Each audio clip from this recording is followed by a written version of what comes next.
Hey guys, Gambling Addict here. Today we're going to talk about a game community that has a certain problem. Yes!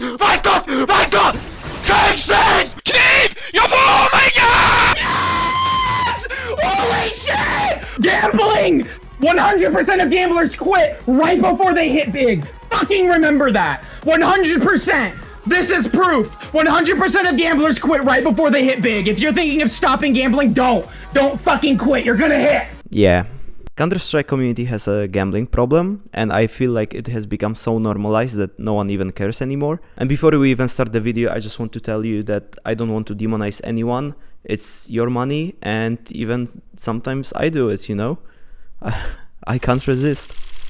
If you are not a CS player, I want to show you around and take you on a journey into the world of CS skins. What makes them so goddamn expensive, and how are they different to pretty much any other game like Call of Duty or League or FIFA or whatever they're calling it now. Alright, let's start with a quick history lesson. The game started as a Half-Life mod and is over 25 years old now. The game was bought by Valve very early on and they continued the work on it. CS at its core is very easy to learn but hard to master. Very short time to kill, insane recoil, grenade setups, callouts. From the start CS had a decent following and a growing esports scene, which will come up later, please remember this.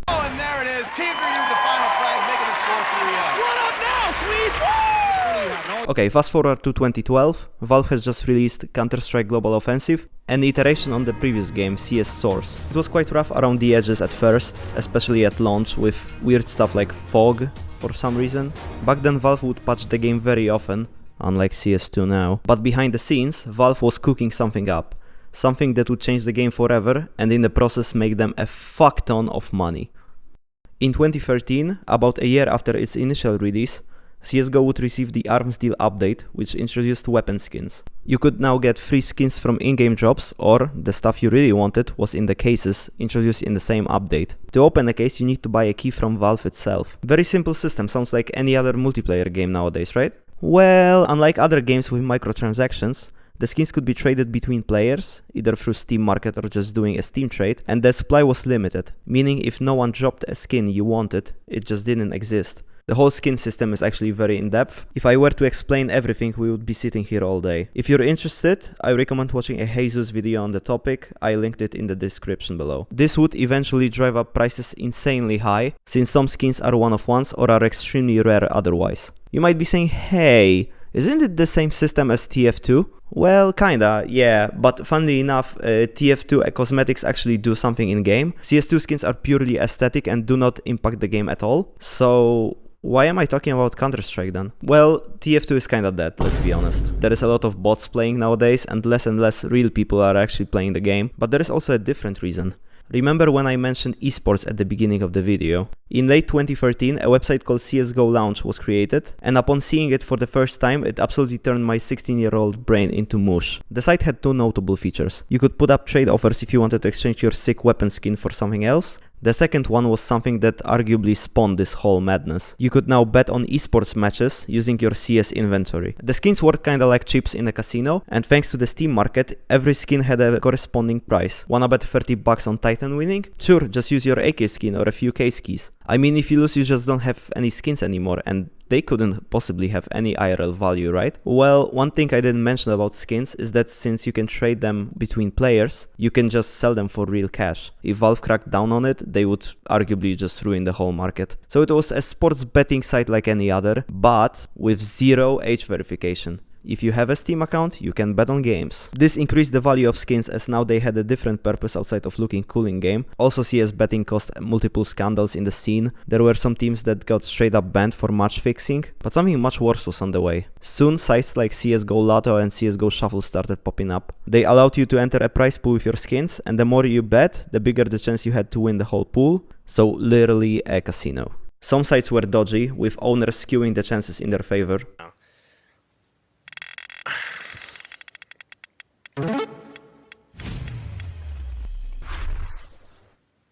What the fuck was that? Some were banned by Valve, multiple cease and desist letters were sent, as well as trading bots being trade locked with essentially millions of dollars in skins just wasting away on these accounts. Okay, so fast forward to today. CS gambling sites still exist, they sponsor some big ass YouTubers. I'm not going to name drop anyone, I honestly don't care.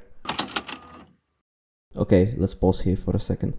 Apologies for my voice, I'm a bit under the weather, and I'm recording this after I started editing. So while I was editing, Coffeezilla dropped a video investigating these online casinos. During recording, I didn't realize the rabbit hole goes so deep, and underage gambling is still a massive problem. Multi-part series where we're going to be talking about a video game that has created an underage gambling epidemic that makes hundreds of millions, even billions a year.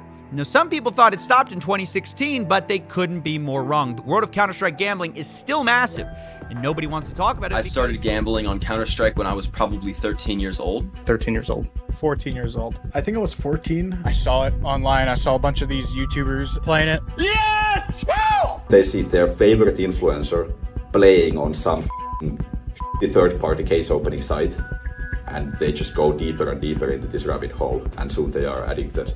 Maybe the solution isn't with the casinos at all. Maybe it's a good time to talk about the influencers who promote it instead.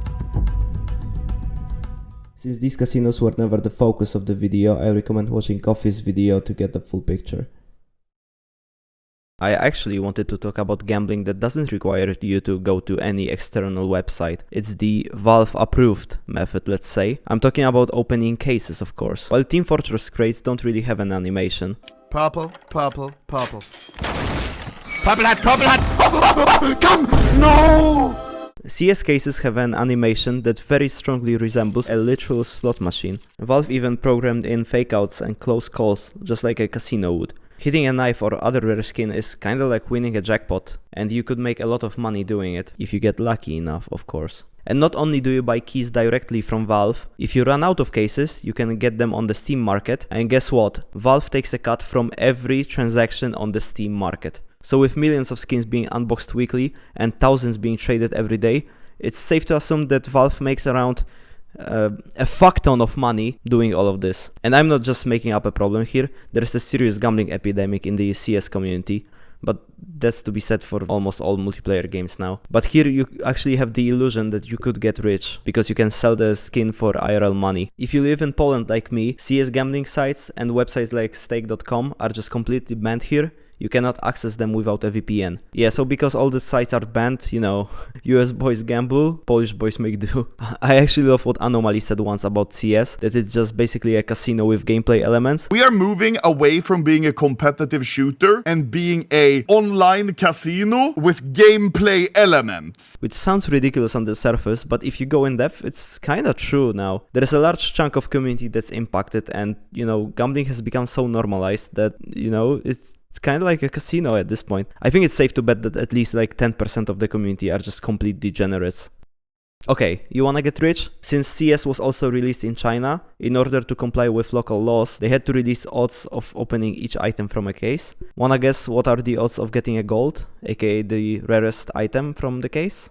Yeah, it's 1 in 391. That's 0.25%. And the average ROI from opening a case is around 30 to 40%, meaning if you dump $1,000, you get around 300 to 400 back. And chances of profit in some cases, cases, are sometimes as low as 1%. Yeah, 1% to profit. You know what they say? The house always wins. That said, CS community is just part of the bigger problem on the internet. You can't go 10 minutes without seeing a stake sponsored post somewhere, or sports betting ad, or even some grifter trying to sell you his day trading course to make you rich and escape the 9 to 5. Online gambling has exploded in recent years thanks to things like US loosening up regulations on sports betting and even stuff like sponsorship deals now. But I believe the other factor might be that our generation has just become hopeless. We are so unable to see ourselves living a comfortable life where money is just not an issue. I think gambling seems like the only way out for some people. With ever increasing prices on pretty much everything now, there is a very small chance that you'll ever be rich or even own a home.